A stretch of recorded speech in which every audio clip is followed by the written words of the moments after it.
My name is Mike McIntyre. I am the executive editor of IdeaStream Public Media. That's NPR on radio. It's PBS on television. And I'm here to kind of guide a little bit of a conversation here. If we've met before, hello again.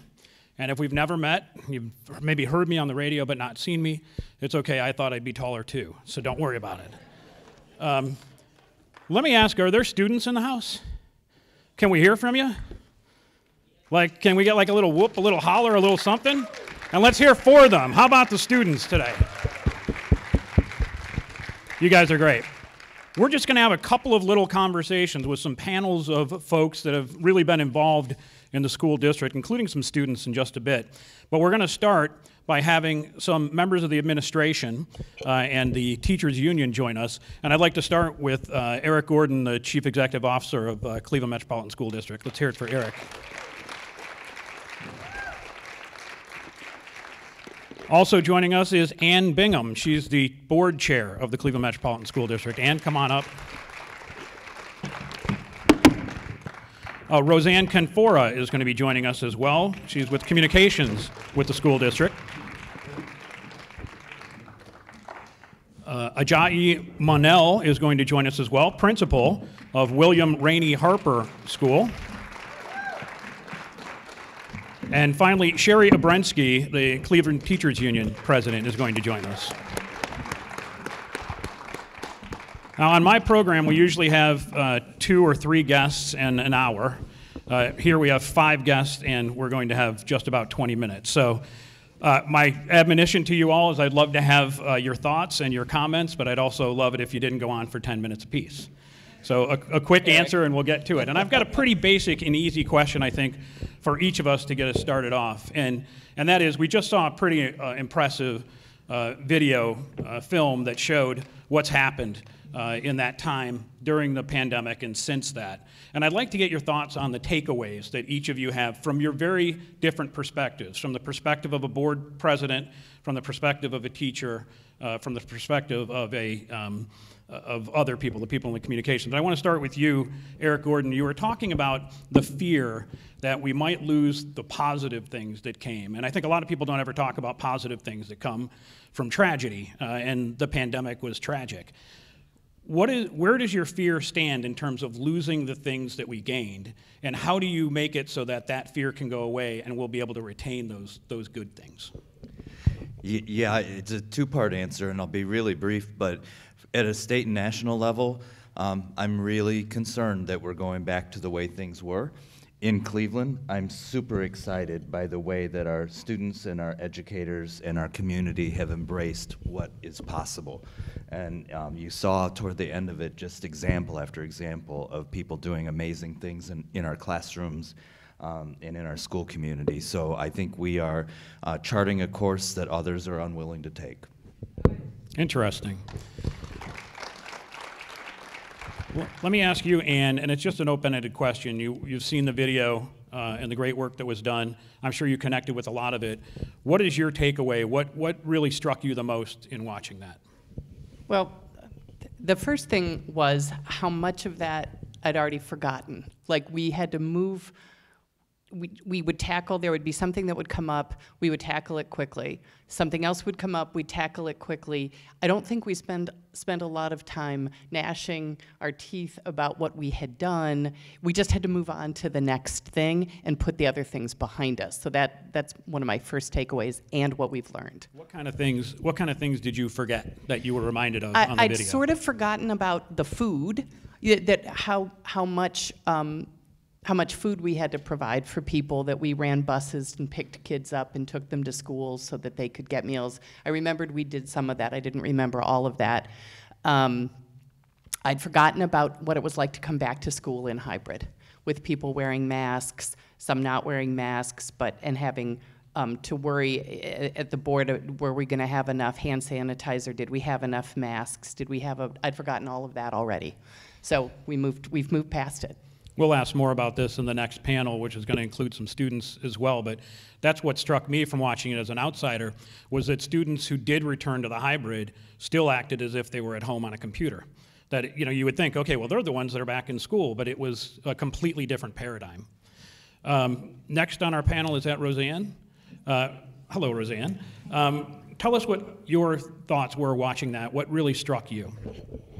What struck me was recalling how COVID laid bare the digital divide.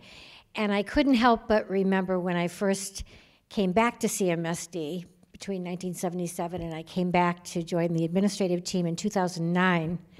I remember asking, why are we printing 40,000 flyers? You know, we're in the digital age. Why are we not just, you know, sending them out digitally? And being told about how many of our families did not have access to the internet or did not have digital devices and so on and so forth.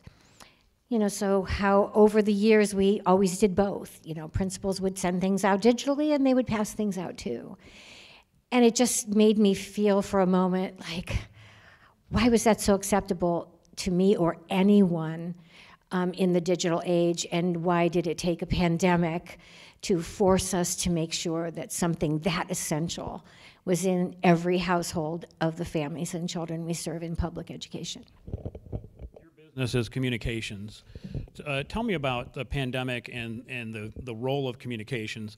I saw in this video, you know, needing to communicate with students who were unreachable. You had to go knock on doors and find out that they moved to another school district. It just seemed that this also pointed to different strategies of communication.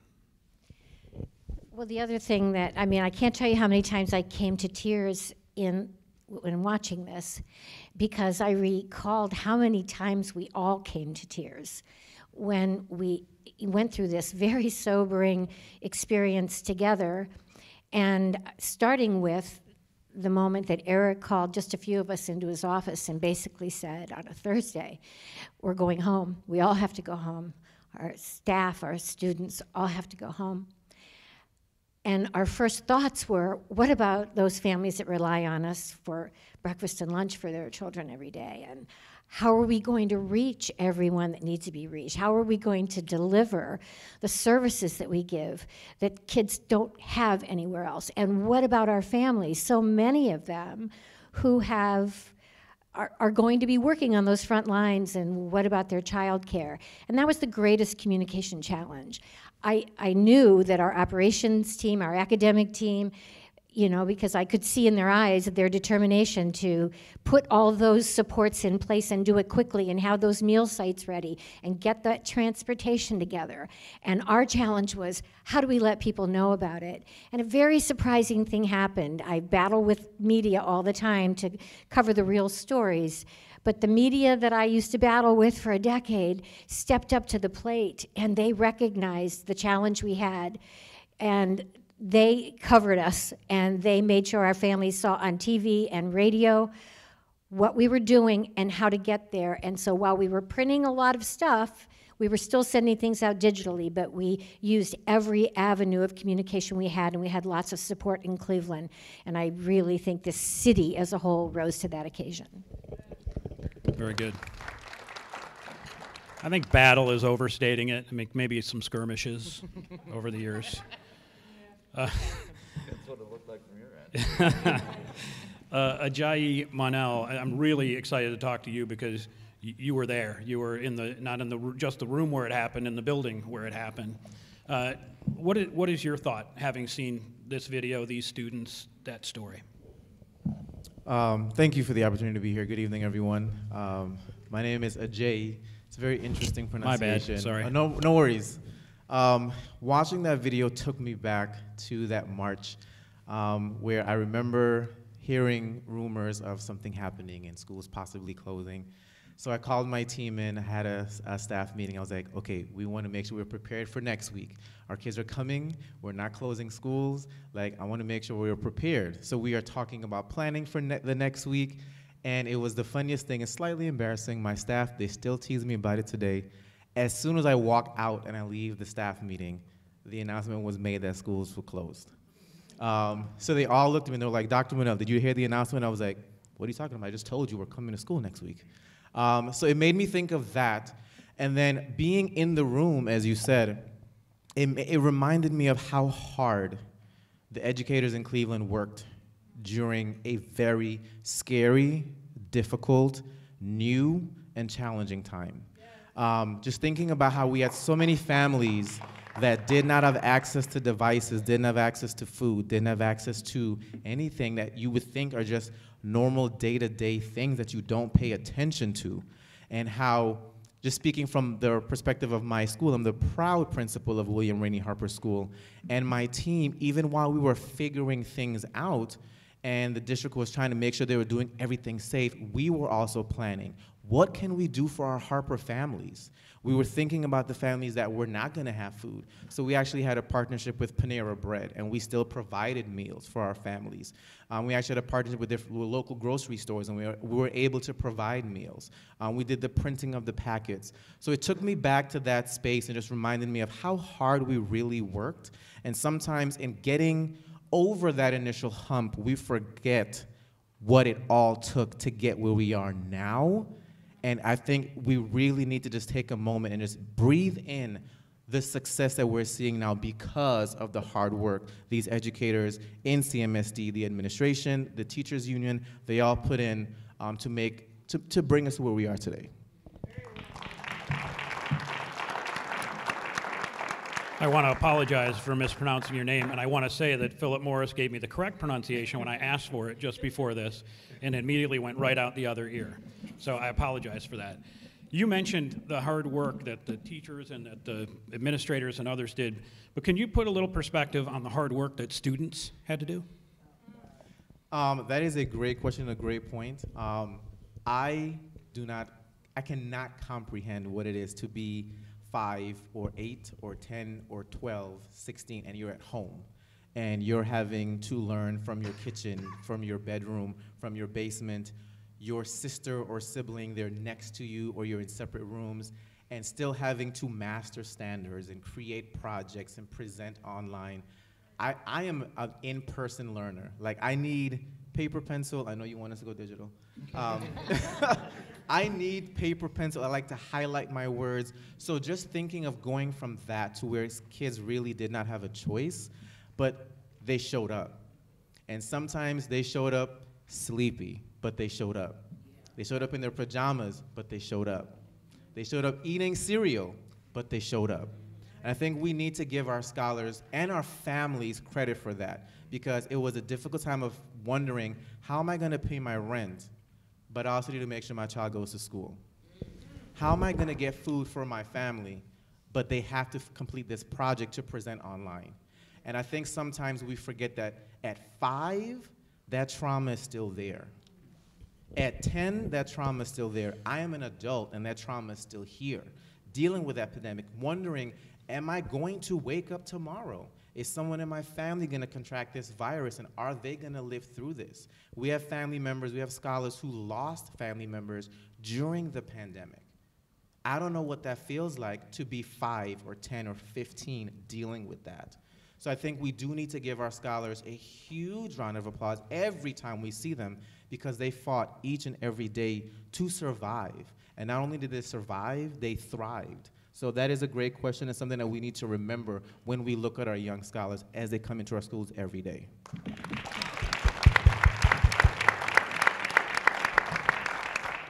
Sherry Obrensky, you're representing the teachers here. I saw a lot of amazing teachers in that video. Your thoughts besides pride? So, watching the video, just for me personally, the last day that we had in-person learning on March 13th was actually the day that I got elected as the CTU president. And I was sworn in over Zoom the next month on April 16th. And so this entire thing was happening while I was the brand new leader of 4,500 incredible people who were looking to me, to our executive board, to the administration for leadership and guidance on something that none of us could really comprehend. Eric and I got really close really fast because it was, I just remember thinking, and this whole thing, it's still resonating through my head. I don't know how many times Eric and I had the conversation where it was, I just don't want to kill anybody. Like, literally, I'm afraid of some of the decisions that we may have to make. We have to make sure that we don't kill anyone. And we should never have ever be in a position where that's the conversation that we're having. That's not really what you think about with a superintendent, with a teachers union leader. That's not really what that is. And so while we were doing that, everyone else, all of the building administrators and teacher leaders in the building, the staff, trying to figure out on that level how they were going to keep everything running. First with the paper packets and passing out the bagged lunches and everything else. And you had the families scrambling to figure out who was going to stay home while so many of our families had to go out and work. While so many people, there were a lot of people that were able to stay home and work from home, but our families, they were still having to go out to work because so many of them were deemed essential workers and had to figure out what they were going to do with their children.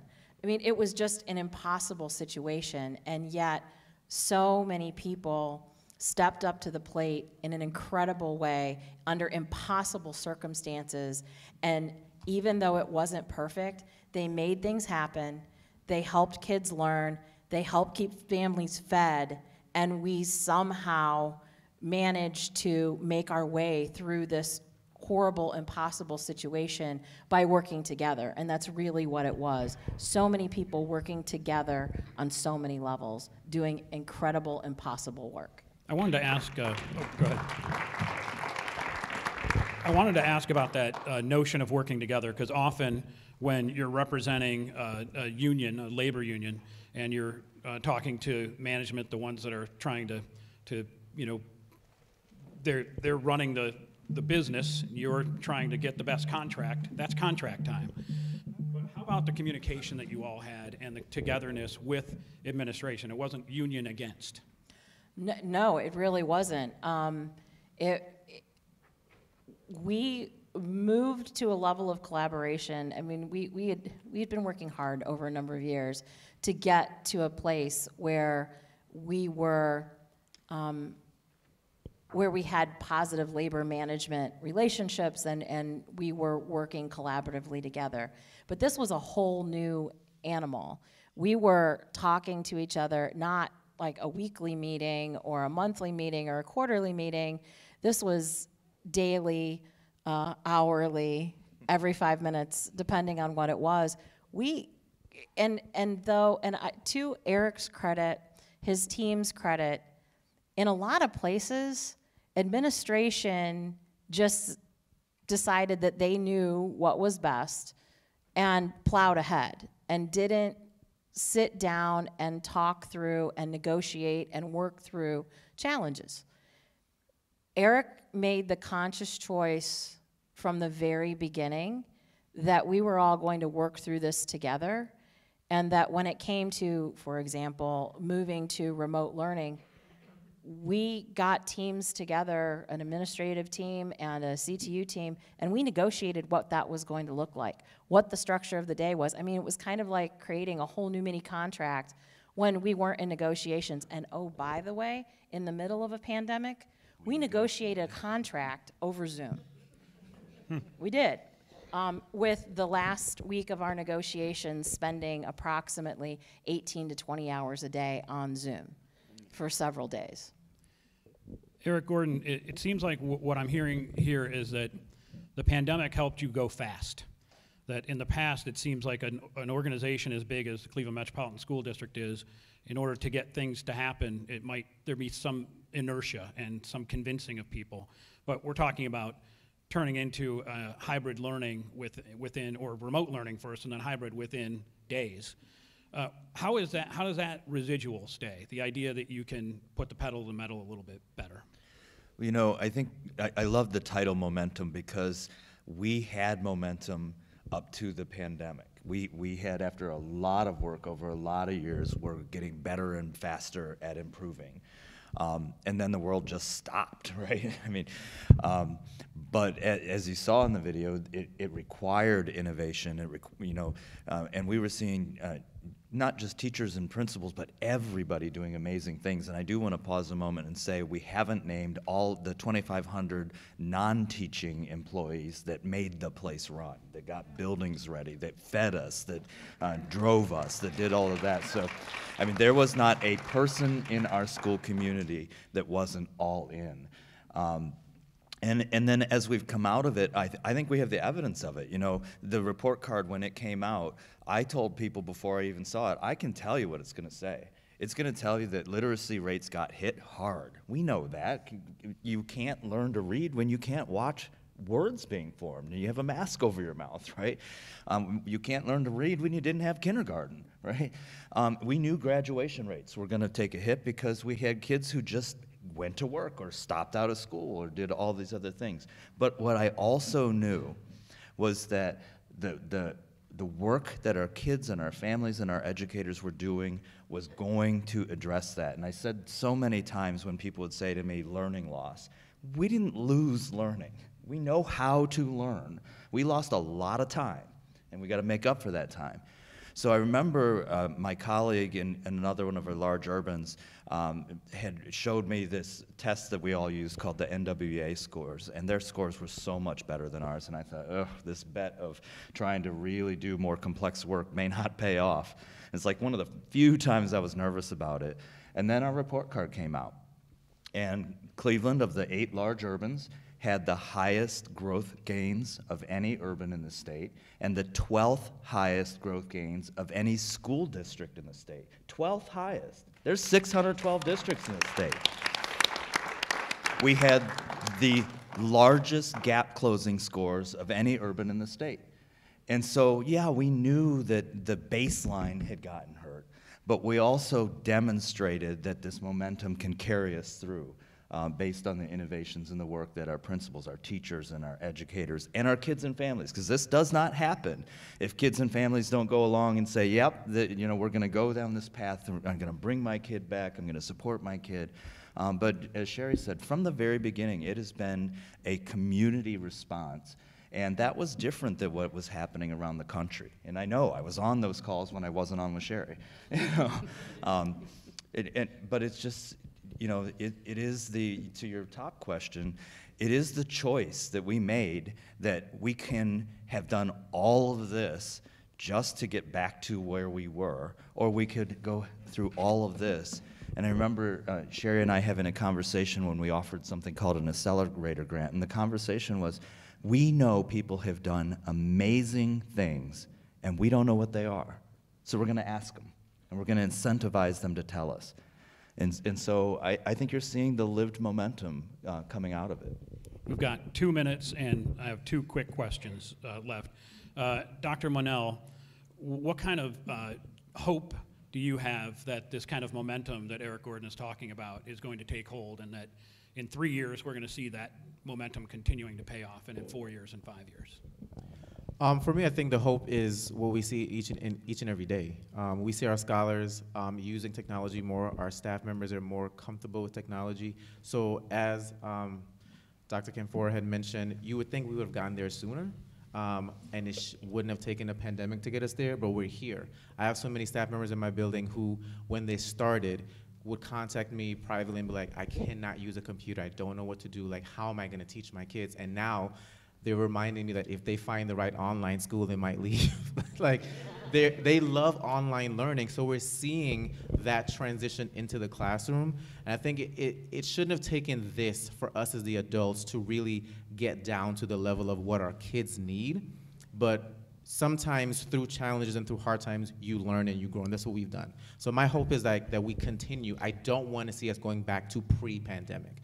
We don't want to fall back into the old ways because it's easy, simple, and what we're used to. We've learned so much, and I want to see us continue to do that, and that is my hope for the district, and I'm seeing it each and every day in my school. My last question for this panel is for you, Ann Bingham. You have a leader to your right that has guided through this. You're now tasked with finding the next leader. Can you tell me a little bit about the effort to find somebody that embodies what it is the school district is hoping to have to continue the momentum. So you saved the hardest question for last, is that what you're saying?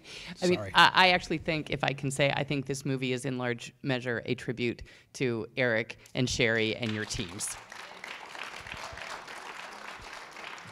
And I hope you take a copy of this with you because it's remarkable. We are making great progress in finding the next leader. We're starting interviews, I think, March 21st maybe is the first time that we're going to start interviewing the first round of candidates. We have a number of candidates who I haven't seen any resumes yet, but I understand that there are a lot of people who are signing up for this. All of the things that Eric said when he announced that he wouldn't be seeking the renewal of his contract, those things are all true. That the district's in a good financial place, there's good strong relations with the various unions. We're in a really good spot, and this is a place where people want to come. They want to come to Cleveland, and they want to come to CMSD. So we'll be good. All right, folks, let's hear it for our panelists here. And we're going to clear you all out and bring in a whole new crew. And thank you all. Gesta Miller is here, a parent ambassador from the Cleveland School of Science and Medicine. Zaria Phillips is going to join us, a student ambassador from Garrett Morgan School of Leadership and Innovation. And New Sheikh is joining us as well, a student ambassador with John Marshall School of Engineering. All right, we gotta launch into it quickly because apparently, literally, we're going to have to leave here very shortly. So. Let me just start, if I could, with a parent, with Gesta Miller. And Eric is still with us. And by the way, if you all have something you want to filter in and say, and I haven't asked a question, Eric, just feel free to raise the microphone to your mouth, and everyone else as well. How did this play? We heard about the difficulties parents had in finding places for their kids to study, much less having all of the equipment and everything else. What is your thought from somebody who's speaking for parents tonight? Like the district, we had to be very creative, very fast. There were conversions in family rooms, living rooms, dining rooms, especially for families who had multiple children. And the dynamic was not ideal for some, but we became very creative in a short time to encourage the education of our children. And how did you do that? What is it's one thing for a teacher this is their job, even though it's completely different, and an administrator, because this is their job. Parents' job, obviously, is looking out for their children, but how did you employ the idea that you had to turn on a dime and get your children educated? In our family, we made the decision that one person would stay home, one person would still be employed. The basement became a home office. One of the home offices became a classroom. I filled in the gap for some of my friends who were essential workers on the front lines. I became a tutor for some families. So we really just stood in the gap to ensure that the cycle wasn't broken, because we knew as a resilient city, as a resilient district, we would come out on the right side of this. All right. Ms. Phillips, am I pronouncing Zaria right? I work with a Zaria. Yes, oh good, okay. Same name, different spelling. Let me ask you about your experience as a student during the pandemic. We heard from some of the students there that just said, online didn't work for me, or I couldn't do it, or wouldn't do it, or just didn't feel it. How about you? How did you endure? Well, for one, when COVID happened, I was in the 8th grade.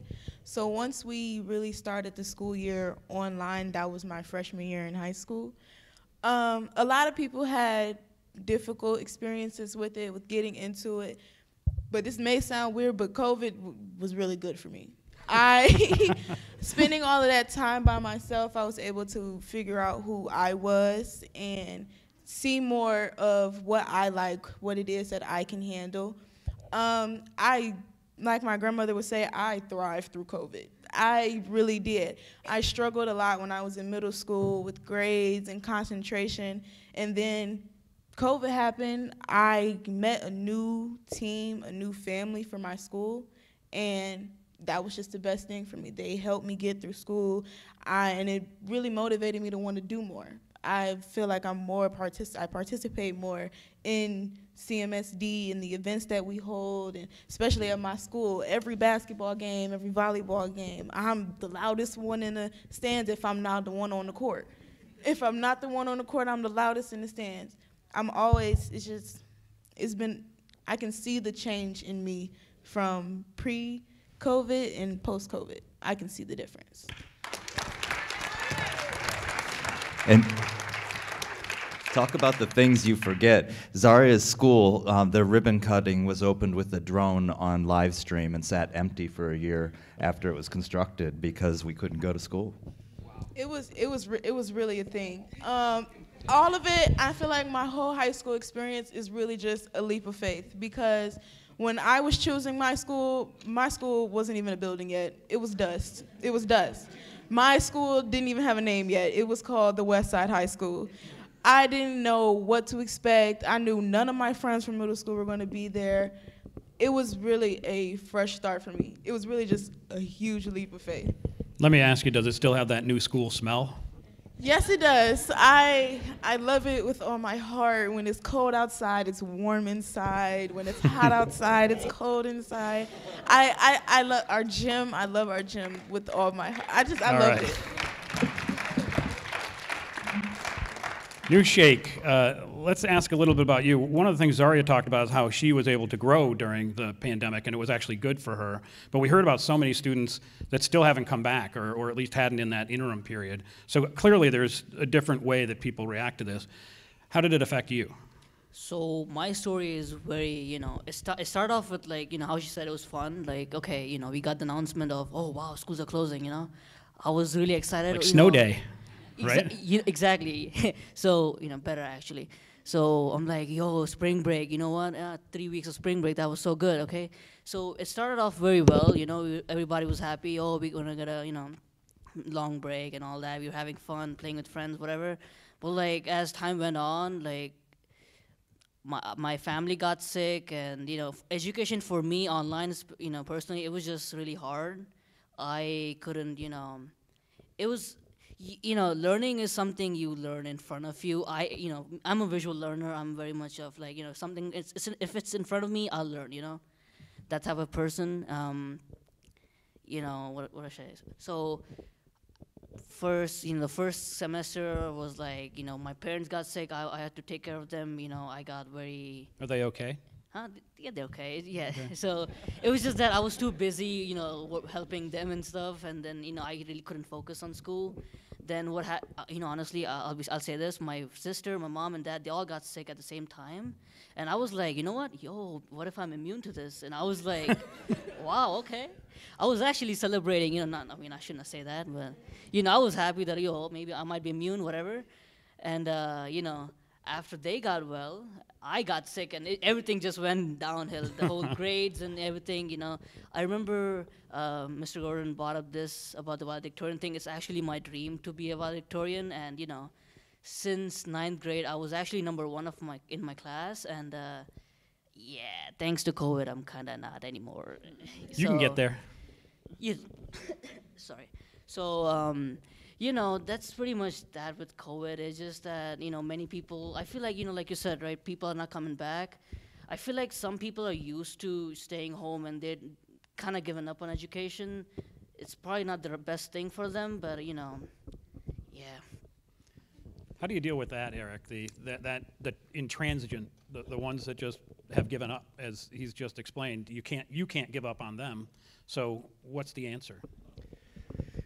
I think we are going to be taking care of ourselves as a community for a very long time, and we have to still be here and be ready to support every young person, and frankly adults. Adults were fragile through this entire experience too, and we just have to stay the course and be here for them when they're ready. And that's not just CMSD, that is the adult reentry community for coming back for diplomas or degrees. It's the social service nets. It's why Say Yes is so important.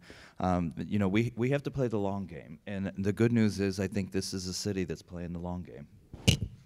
Diane Downing is with Say Yes, and we heard the announcement during the film about the free college, and that got a lot of cheers and the students up and going, and that's kind of the headline about Say Yes. But a lot of the work that Say Yes does is not that. It's the support services. It's the things that help people not just get through the pandemic, but just get educated in general.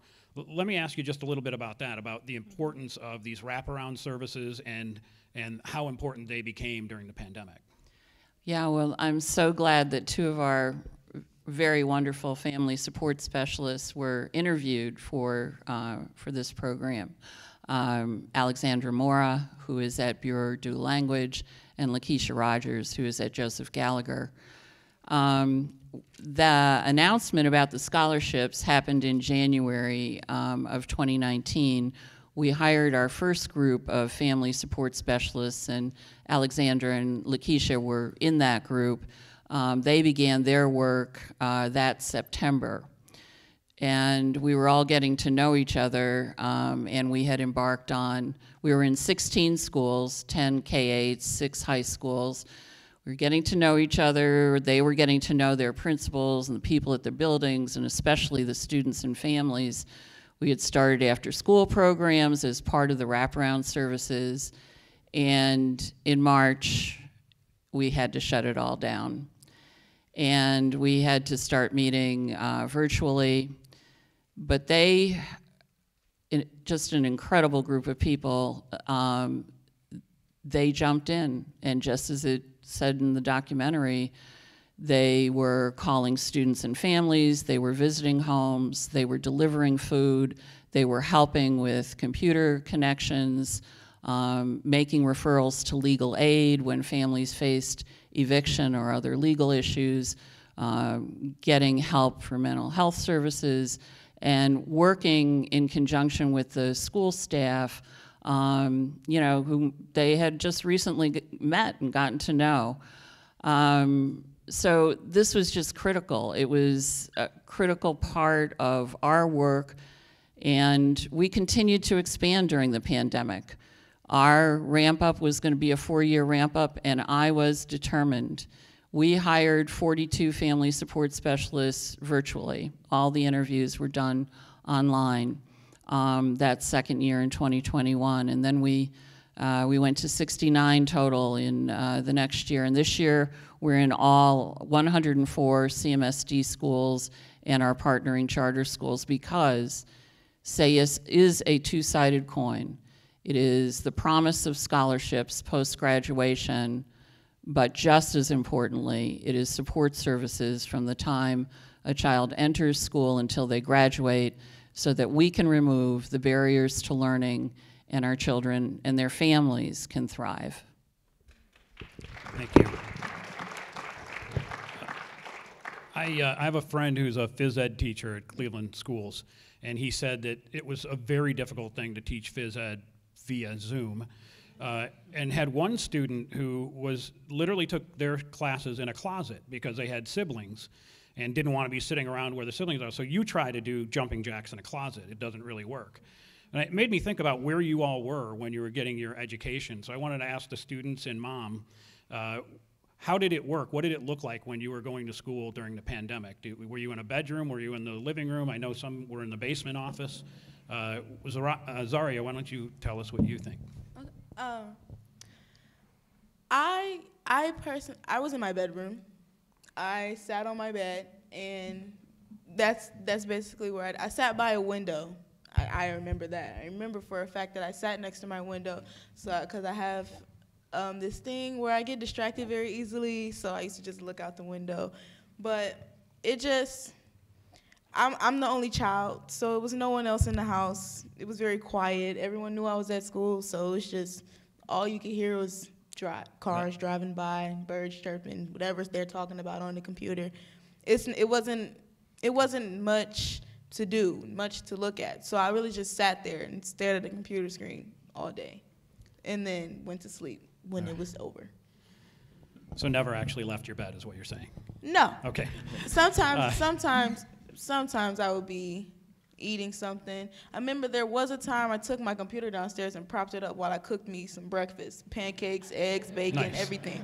And I just propped it up. I opened it, and when she asked me a question, yeah, there you go. That sounds like every Zoom meeting I've ever had since the last 2 years. Nuo, Sheikh, can you let us know what your thoughts are, what you looked like then? I laugh at this. So my teachers, one of my teachers actually made a comment about this. She was like, Nu is a student who is never in one place. He's like, so every class I'm either in a kitchen, either, I don't know, doing laundry, either I'm in my room doing something, or my cat's on my keyboard, or, you know, I was everywhere at the house. I believe once I remember I was actually in my backyard taking the class out in the open. It was crazy. So. Nice. All right, and Mom, what was it like with school and everything else going on at home? I believe it was very important for them to get up, get dressed, and come to a place where they were not comfortable to learn. So there were no bedrooms. Most of the learning happened in the living room or the dining room, where I could see them to ensure that they were focused, they were learning, they were paying attention, they weren't staring off into space, and that cameras were on. Because I think that the interaction was very important, especially with my teenager, losing that social aspect. I'm also an only child, and I could not imagine being stuck in the house as a 16-year-old with my parents for years. So the engagement piece was very important. We have to wrap here. We have just a little less than a minute left. I'd want to ask you, CEO Gordon, to kind of put a bow on this conversation this evening. You got 45 seconds. So Never tell that, guys. In 45 seconds, I remember when we sent Nu and his chess classmates off when we were finally allowed to be out again, in masks, in a van, off the chess tournament. And one of my favorite memories still to this day is when the van got a flat tire, and the kids were all sitting outside on the side of the road on their suitcase with their masks on playing chess. So resilience, right? And then my room, I dragged a coffee table end table, which was my desk, and a wooden chair with a wall behind me so I could record all those videos, and a TV in front of me so that I could watch Governor DeWine every day at 2 o'clock. So we all had our special little rooms. I will never sit in that room again. All right, guys, let's hear it for our students, our administrators, our parents. Thank you all for being here for Momentum, from pandemic to Cleveland's new way of learning, and have a great night.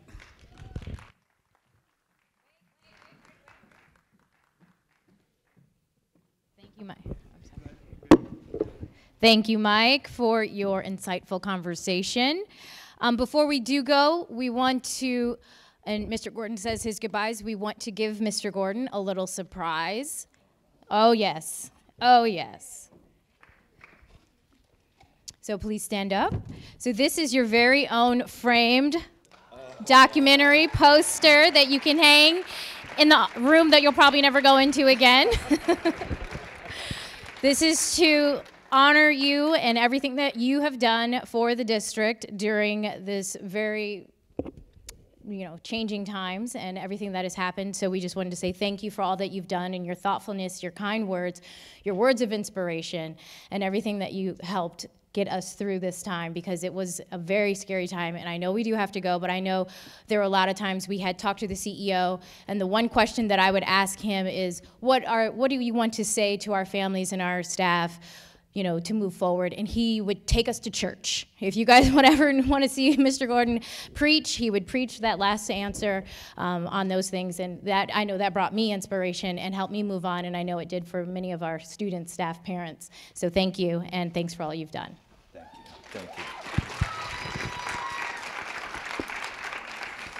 So we do have to go. First of all, can we just give a loud applause to the Capitol Theater for welcoming us into their home?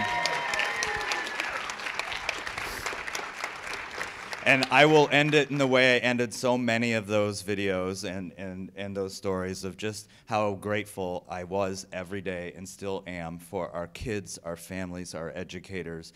We got through this differently than so many communities because of the people that we are. So thank you all. Thank you, Ben, for this amazing story, which we will be submitting for an Emmy. And we will win. Thank you very much. Yeah. But just gratitude. We are where we are, not because of any one person, but because of every one person. So thank you and good night.